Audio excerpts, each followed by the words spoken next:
Bien, bonjour à tous. Comme j'ai introduit, c'est nos premières formations internes visant à renforcer les compétences du personnel consultant au niveau de notre centre médico-social de la CIB. Donc, cette première formation va porter sur la bondellette urinaire. On va constater que c'est un outil qui permet de détecter les maladies en zone rurale. Parce que nous ici, nous n'avions pas de laboratoire. On ne peut donc pas faire un certain nombre d'examens de confirmation. Mais on a accès à la bandelette urinaire qui peut nous orienter pour prendre des décisions un peu éclairées et justifier nos traitements.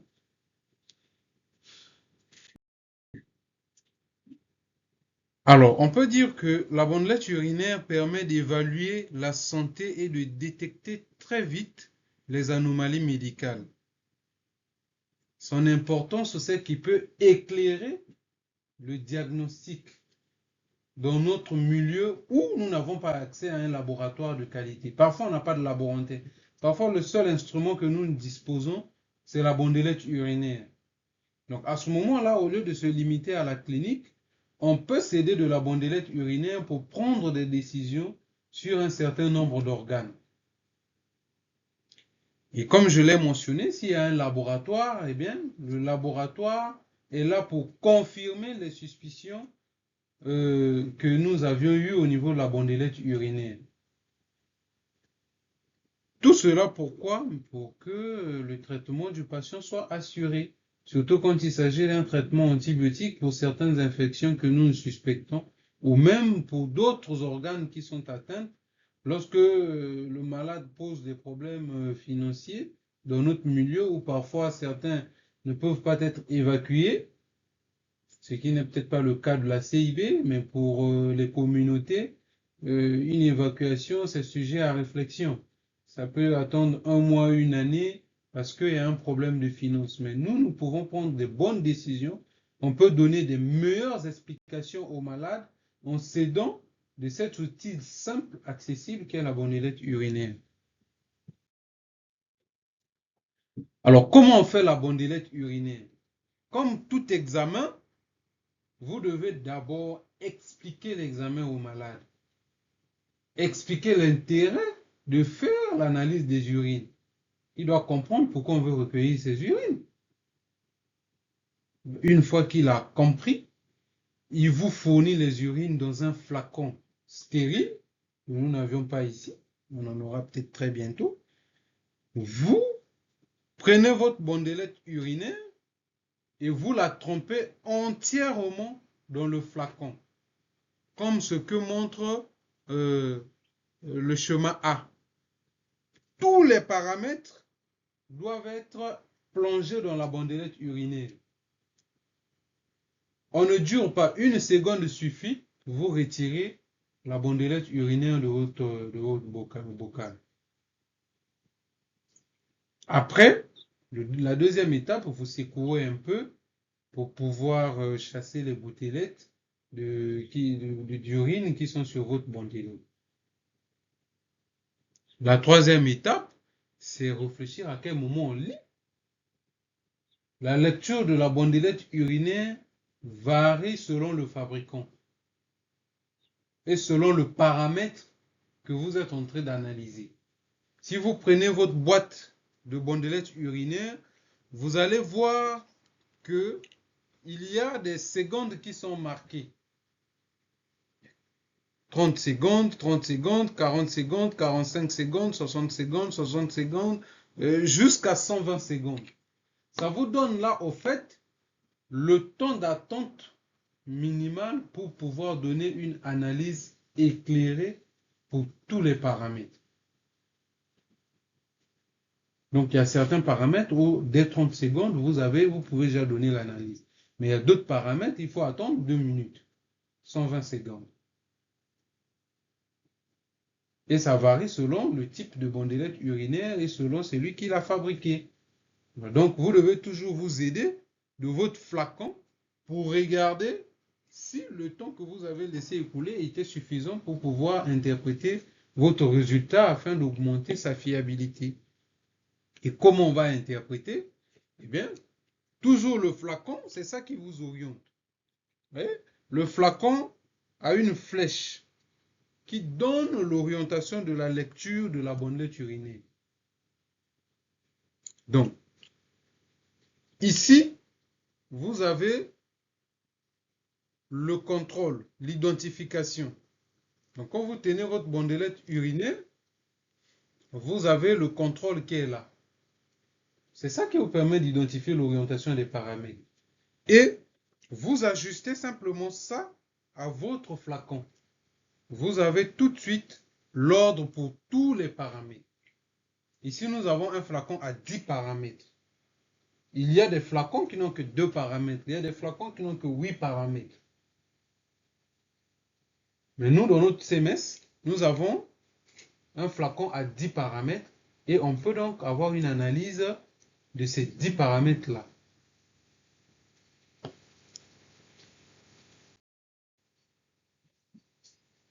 Alors, on a parlé des 10 paramètres, donc les voilà. Elles sont aussi mentionnées sur votre flacon. C'est un flacon que vous avez ça tous les jours. Vous en avez tous les jours. Donc, pour retenir les 10 paramètres, ce n'est pas compliqué. En 10 jours, chaque jour un paramètre, et en 10 jours, vous avez les 10 paramètres. Sur la bandelette urinaire, les paramètres sont mentionnés sous forme d'abréviation. Et là, on vous explique chaque type d'abréviation. Le paramètre le que vous voyez ici, ça fait référence aux leucocytes, qui sont des globules blancs. Le deuxième paramètre, le NIT que vous voyez, ça fait référence aux nitrites.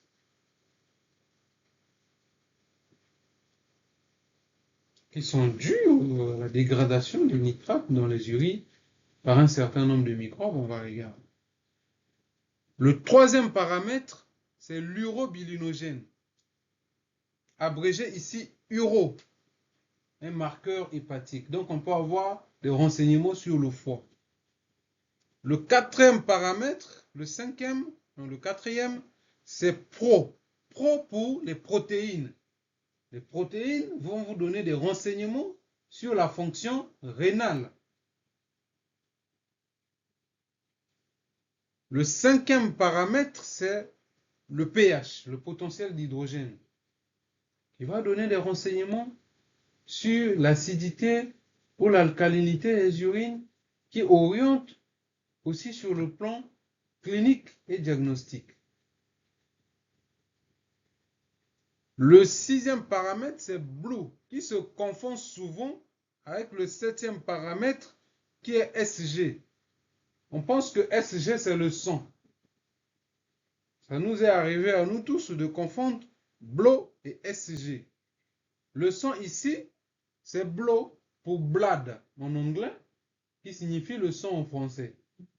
Le SG fait référence à la densité urinaire. En fait, SG en anglais, ça veut dire Specific Gravity. C'est pour ça que les fabricants abrègent SG pour faire référence à la densité urinaire. Le KET, c'est pour les cétones. C'est aussi une abréviation anglaise. Le bile, c'est la bilirubine. Un marqueur hépatique aussi. Et GLU pour le glucose. Donc voilà la signification détaillée des 10 paramètres qui sont présents sur notre bandelette urinaire en abréviation, que vous ne devez plus confondre. Alors, nous allons détailler chaque paramètre et voir à quoi est-ce que le paramètre nous renvoie sur le plan clinique. Le premier paramètre, c'est le. On a dit que le, c'est des leucocytes. C'est l'abréviation des leucocytes. Les leucocytes sont des cellules qui jouent un rôle important dans la défense immunitaire de l'organisme face aux infections. Ici, le cas particulier est fait aux infections urinaires. Donc, lorsque vous suspectez une infection dans les urines, vous pouvez demander la bandelette urinaire pour rechercher les leucocytes. Et la présence des leucocytes dans les urines, on appelle ça la leucocyturie. Mais vous devez toujours faire attention parce que si les échantillons ont été, des urines ont été mal manipulés, eh bien, vous pouvez avoir des leucocytes élevés dans les taux de leucocytes élevés dans les urines, alors qu'il ne s'agit pas d'une infection. D'où la nécessité de bien expliquer aux malades comment manipuler, comment recueillir les urines et aussi corréler l'interprétation à ce que vous avez sur le plan clinique. Dans des gros laboratoires, dans des zones où il y a des laboratoires adaptés, la bandelette urinaire sera complétée de l'examen cytobactériologique des urines avec un antibiogramme pour identifier le germe précis qui est à l'origine de votre infection urinaire. Ici, on ne peut pas connaître le germe, on ne peut que suspecter qu'il y a probablement une infection bactérienne. Le deuxième paramètre, c'est les nitrites. Leur présence dans les urines est traduite par la nitriturie. Les nitrites, c'est quoi? En fait, les nitrites sont souvent dus à la transformation des nitrates urinaires par un certain nombre de bactéries. Il y a des bactéries telles que les entérobactéries, les Escherichia coli, les Klebsiella et autres, qui transforment les nitrates provenant de nos aliments en nitrites. Et cette situation n'arrive que lorsqu'il y a une infection par ces germes. Donc, quand vous suspectez une infection urinaire, vous pouvez vous orienter vers le grand groupe des entérobactéries en faisant la bandelette urinaire et en recherchant les nitrites. Ça vous donne tout de suite une idée sur quel type d'infection cela peut être. Et là, vous vous orientez, vous n'attendez pas pour avoir la confirmation diagnostique. Vous pouvez tout de suite justifier votre traitement antibiotique. Tout ça aussi pour éviter le risque lié à la migration de l'infection urinaire qui peut aller jusqu'au niveau rénal et entraîner une pyélonéphrite qui est une infection plus grave. Donc vous voyez qu'avec ça, vous avez des arguments pour justifier le traitement antibiotique que vous pouvez mettre dans le cas d'une suspicion d'une infection urinaire d'origine bactérienne. Et là, les limites aussi s'imposent lorsque l'échantillon n'a pas été bien conservé ou lorsque il a été maltraité. Donc vous voyez qu'on a au moins déjà deux paramètres qui peuvent nous orienter vers une infection. Les voies urinaires. Donc la bandelette urinaire est très très utile. Ça doit être un de nos amis en pratique courante. On doit éviter de mettre les malades sous antibiotiques comme ça à l'aveugle, surtout quand il s'agit des infections urinaires qui sont en fait dans notre milieu les infections les plus fréquentes d'ailleurs.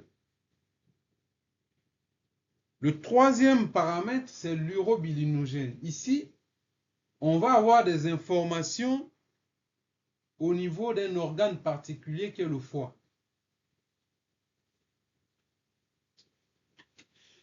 Et là, nous avons deux paramètres.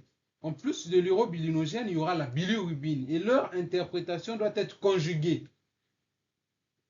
C'est-à-dire que, pour dire qu'il y a un problème au niveau hépatique, vous devez faire à la fois l'analyse de l'urobilinogène et l'analyse de la bilirubine. L'urobilinogène, lui, lorsqu'il est augmenté, il va vous donner des informations en rapport avec une insuffisance hépatocellulaire. Et là, vous pouvez justifier votre évacuation du malade pour aller compléter son bilan hépatique dans un milieu où il y a un laboratoire. Quand il est absent l'urobilonogène, cela traduit une difficulté, une non-synthèse de la bilirubine au niveau des voies hépatobiliaires. Et donc, si la bilirubine elle n'est pas transformée, elle va s'accumuler. On se dit qu'il y a probablement une obstruction au niveau des voies biliaires. Et on peut suspecter ça avec la bandelette urinaire et en corrélant avec les données cliniques que nous avons.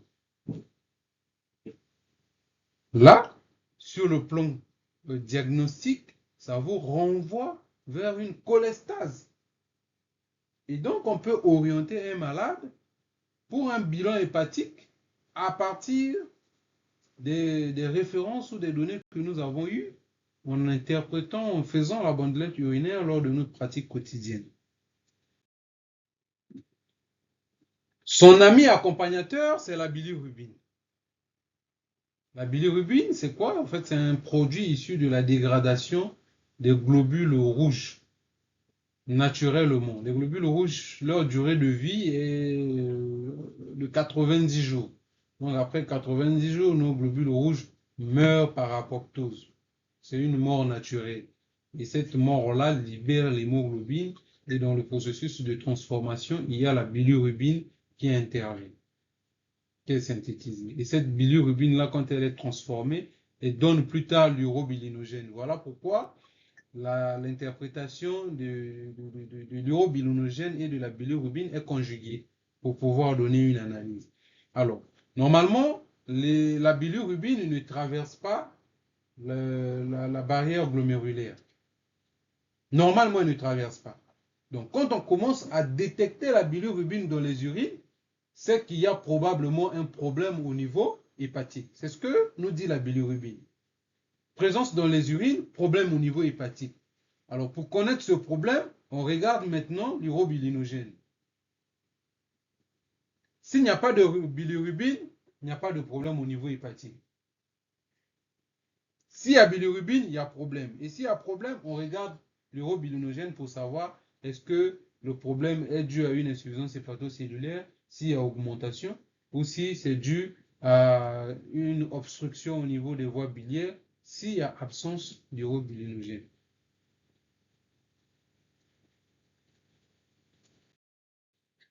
Le paramètre suivant, c'est la protéine. Les protéines, ce sont des grosses molécules. En règle générale, elles ne traversent pas la barrière glomérulaire. Donc, quand le sang filtre, quand le sang est filtré au niveau glomérulaire, il ne laisse pas passer les grosses molécules telles que les protéines. Donc, si vous commencez à avoir des protéines dans les urines, ça veut dire qu'il y a un problème au niveau de la barrière glomérulaire. Donc, ça peut vous orienter vers des affections telles que les glomérulopathies. Ça peut être des problèmes liés à un diabète. Ça peut être des problèmes, surtout chez la femme enceinte. Ça peut vous faire suspecter ou vous faire craindre une prééclampsie.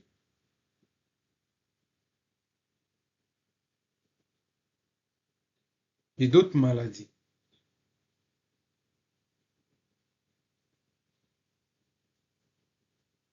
Ça peut être un défaut d'hydratation. Et si on fait des contrôles réguliers et que le sujet a toujours souvent des protéines dans les urines, eh bien, on peut suspecter une maladie rénale chronique. C'est pour cette raison que nous, dans nos visites médicales réglementaires, on inclut la bandelette urinaire pour pouvoir faire la surveillance régulière de la fonction rénale avant d'arriver à d'autres examens que sont la créatinine et l'urée et autres examens.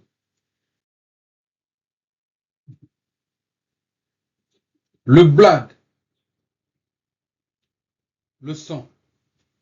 Est-ce que c'est normal que les urines aient du sang? Non. Quand on a la présence du sang dans les urines, il y a un problème. Et le sang, vous pouvez le voir.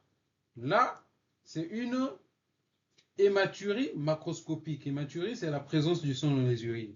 Quand vous voyez cela, ça veut dire que c'est macroscopique. Quand vous ne voyez pas et que ça nécessite l'intervention d'un certain nombre d'examens, tels que la bandelette urinaire, cette hématurie est dite microscopique. Donc, quand vous faites une BU, vous voyez qu'il y a du sang, dites-vous que même si vous ne voyez pas le sang là dans les urines, il y a une hématurie, mais qui est microscopique. Elle vous donne aussi des renseignements éventuellement sur des infections urinaires. Donc, vous voyez un malade qui a une infection, chez qui vous trouvez les leucocytes, les nitrites et la présence du sang en microscopie, ça vous oriente déjà dans notre milieu reculé où nous n'avions pas un laboratoire approprié. On peut prendre des décisions éclairées. Mais la présence du sang dans les urines peut orienter vers un traumatisme. Ça peut vous orienter vers des maladies chroniques. Ça peut vous orienter vers les tumeurs. Oui. On a fait Novembre bleu, on a parlé du cancer de la prostate. Vous voyez que chez des sujets de plus de 50 ans, à qui on va retrouver le sang dans les urines, il faut faire attention. Ça peut déjà nous alerter et ça peut aider à ce que le diagnostic d'une éventuelle maladie grave soit fait tôt et la prise en charge soit adaptée. Rien qu'à partir de la bandelette urinaire, qui paraît un examen banal et très négligé alors que nous n'avions pas de laboratoire à notre niveau. Maintenant, il faut faire attention chez la femme en période de menstruation parce que si elle a ses règles, vous lui demandez de mettre les urines dans un flacon, eh bien, les menstrues peuvent, les gouttelettes de menstrues peuvent tomber dans le flacon et vous donner une hématurie, alors que, au fond, il n'y a pas de problème d'hématurie. D'où il faut toujours bien interroger vos femmes, bien expliquer l'examen et le demander dans des conditions acceptables pour garantir sa fiabilité. Alors, le pH urinaire vous donne des renseignements sur l'équilibre acido-basique. Et lorsque vous avez un pH acide, eh bien, ça va vous orienter, soit si c'est un sujet diabétique, vous pouvez vous orienter vers une acidocétose diabétique ou une acidose diabétique. Parfois, c'est des gens qui n'ont pas trop mangé et qui ont fait un jeûne prolongé. Et ceux-là aussi ont souvent un pH acide ou des sujets qui ont un régime alimentaire très riche en protéines. Maintenant, dans le cas où vous avez des pH basiques, eh bien, les pH basiques vont vous orienter une fois de plus vers les infections urinaires, notamment par des bactéries qui produisent des composés alcalinisants.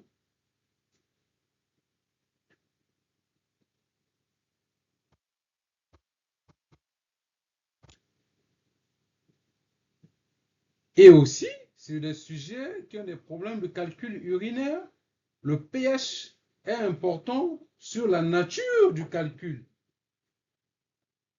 Si c'est un pH acide, on va s'orienter vers des calculs qui sont riches en acide urique. Mais si c'est des calculs, si c'est un pH basique, on va s'orienter vers des calculs qui sont faits à base de phosphate, qui sont présents dans le milieu alcalin. Et là aussi, dans un coin reculé comme le nôtre, on peut bien s'orienter sur la prise en charge des calculs rénaux chez des sujets à partir de la bandelette urinaire.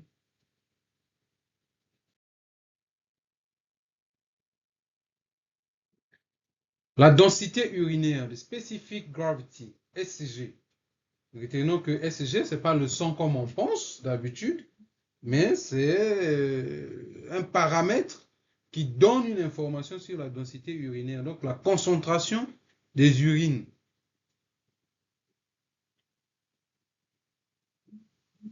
On peut donc ainsi évaluer la capacité du rein à concentrer ou à diluer les urines.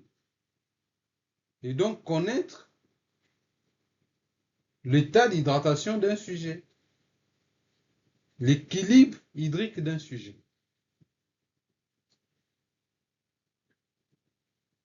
Ainsi, on peut dire s'il y a une déshydratation avec impact au niveau rénal ou pas, et évaluer la sévérité.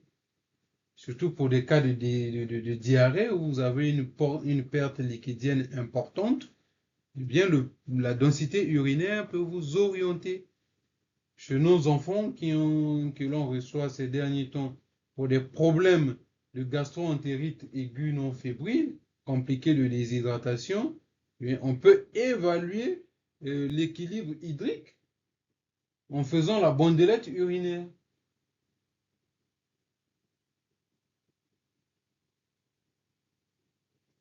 Attention, chez des sujets diabétiques ou chez des sujets qui ont des problèmes d'insuffisance rénale, où le glomérule laisse passer des protéines, là, on peut avoir une analyse ou une interprétation fausse de la densité urinaire.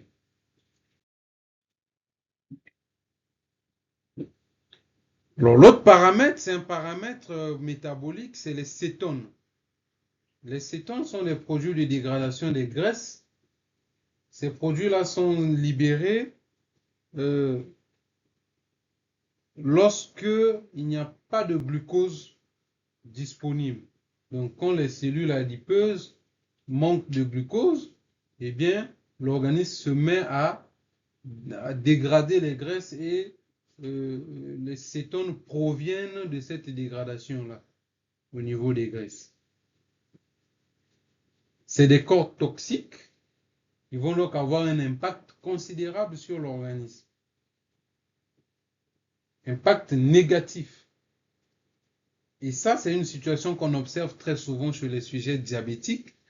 Et quand vous voyez déjà une cétonurie positive, eh bien, ça peut vous orienter vers une complication du diabète qui est l'acidocétose diabétique.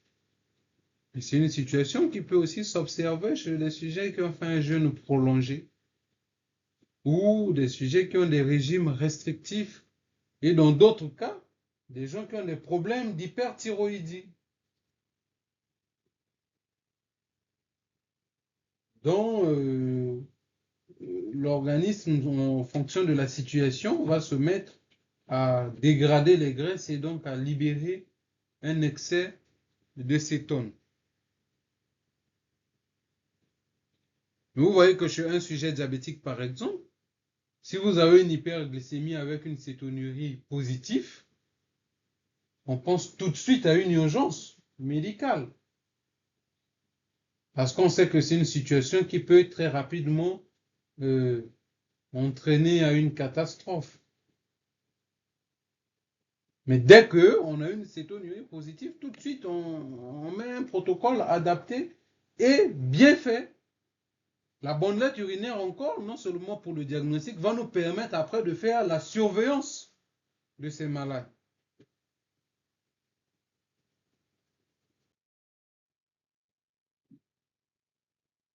Le dernier paramètre, c'est le glucose.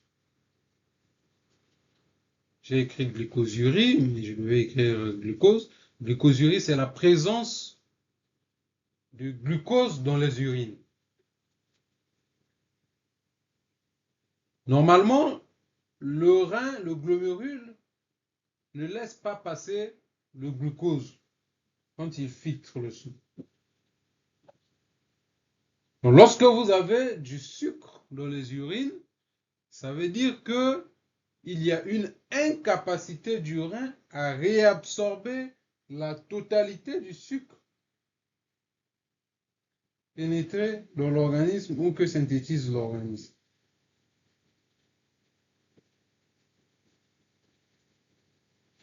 Et très souvent, c'est des cas liés au diabète. À une époque, on disait, pour savoir que quelqu'un est diabétique, on lui demande de pisser au sol. Si les fourmis arrivent, c'est que les urines contiennent du sucre. Et ça, c'est un élément où on ne va pas attendre l'arrivée des fourmis, mais qu'on peut rapidement avoir comme information à partir de la bandelette urinaire.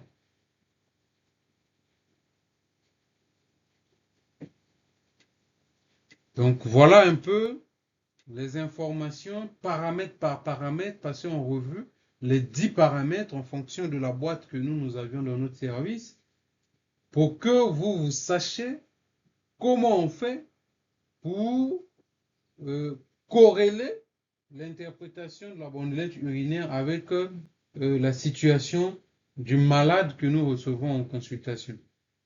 Et ainsi prendre la bonne décision au bon moment avec des arguments au-delà de ce qui est clinique.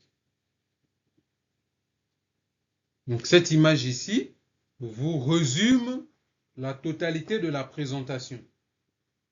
Donc pour un début, vous pouvez avoir cette image régulièrement à côté de vous. Chaque fois que vous faites la bandelette urinaire, eh bien vous regardez l'image pour savoir tel paramètre vous renvoie à quoi comme problème. C'est une belle image qui donne l'analyse des 10 paramètres de notre bandelette urinaire et donc qui résume la situation.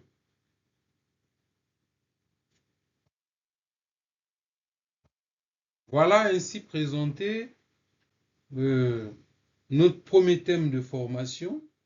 Nous allons passer à la séance des questions et après nous allons faire une pratique pour que vous interprétez la bandelette urinaire avec des urines. S'il y a des volontaires pour nous donner un peu d'urine. Donc, s'il n'y a pas de volontaires, on va voir avec les stomacs là-bas, lesquels peuvent nous donner les urines pour qu'on essaie de faire la pratique, pour voir si vous avez retenu et pour voir comment interpréter chaque paramètre de manière pratique sur la boîte de la bandelette urinaire.